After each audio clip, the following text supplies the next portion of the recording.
Do you remember the very first thing we said when this whole Iran thing started? The very first thing. The first segment we did, there were 3 points we made. The second was don't trust the media, and the third was don't trust the government. Do you remember the first point? The first point was no one has any idea what they're talking about. No one has any idea what they're talking about. Now, by no one, I mean very few people. This includes almost everyone in the media. But your average person on the street has no idea. But everyone's spouting off as if they do. That's the problem. So Joanna Piacenza from the Morning Consult did a survey, an official survey, not just random people on Twitter, but an official survey, 2,000 people. And they asked, it was like your basic poll, right? What are your thoughts on Iran and Trump's response? And do you think it makes us more or less safe and all that stuff? But here's the key. They were then asked to point to Iran on a map. Okay? So first, they gave these people a world map. Go ahead, point to Iran on a map. Here are the results. All the yellow dots, so the green dots are the correct points, and the yellow dots are all the incorrect points. Abysmal. Everyone is drunk. I've looked at this map. I've looked at this for 20 minutes. And every dot I see that's wrong, there's a story. Like, who are the people who thought it was Australia? Who are you? And then you see there's a part of the land. Can you put that map back up again, the world map? So you can see there's a piece of land here. Yeah, on the left side of this picture here, there's a piece of land and there's a concentration of dots. So it's kind of like upper left, far left. That's Missouri. Why are people, what's up with people thinking Iran is like near Memphis? What is wrong with you? Okay, so then, and still like Alaska, again, I keep looking at this dot, like Mexico City? And what is this, off the coast of Brazil? What's going on? So then they zoomed in. They're like, okay, that was wrong. So we're gonna help you out a little bit. We're gonna give you like a portion of the world and try to pick it up. And still in the end, only 28% of people could identify Iran. And honestly, you gotta guess that a lot of those were guesses.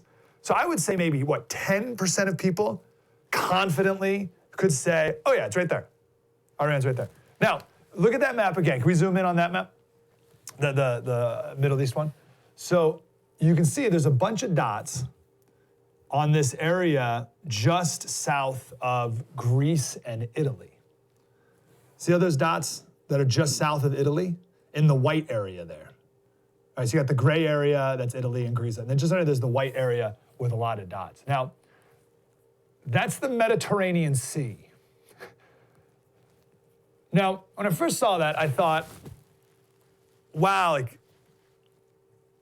people, I don't know what I thought. But then it hit me, oh, those are people who couldn't even distinguish between what's land and what's water. Right? So think, like they thought that was land, and they're like, I don't know, maybe that part of that's the Mediterranean Sea. Are you kidding me? Men did a little bit better than women. And if I was Jesse Kelly right now, I'd say, obviously, but I'm not gonna make that joke. 38% of men, 28% of women got it right. Everyone across age groups were equally abysmal. And college degrees were a little bit better, 38% got it right versus 24, but like that's still atrocious. And yet, all these people who think that Iran is Spain, Iran is England, like off the coast of Scotland, they all still have very, very strong opinions about the situation.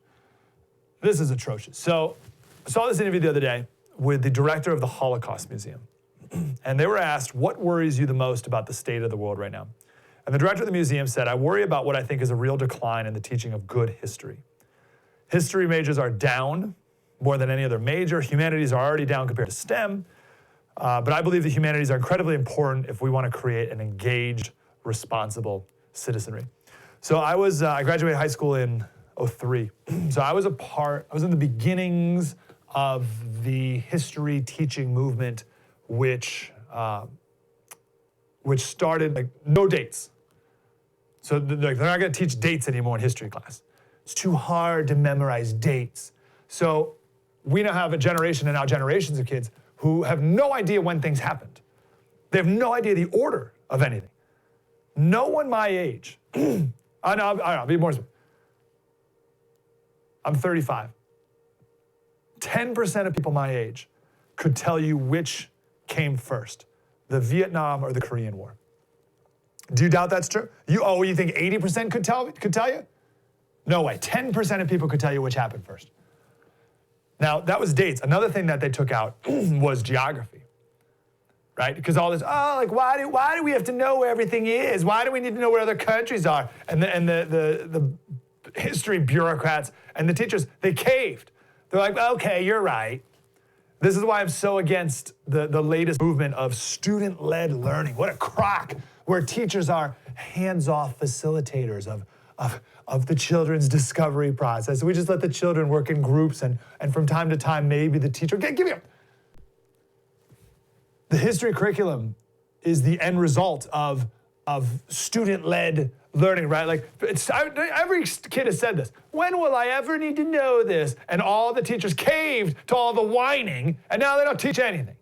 Every American should be able to point to 50% of the countries in the world. I should be able to name a country. I should be able to say Peru, and everyone should be able to point to Peru on a map.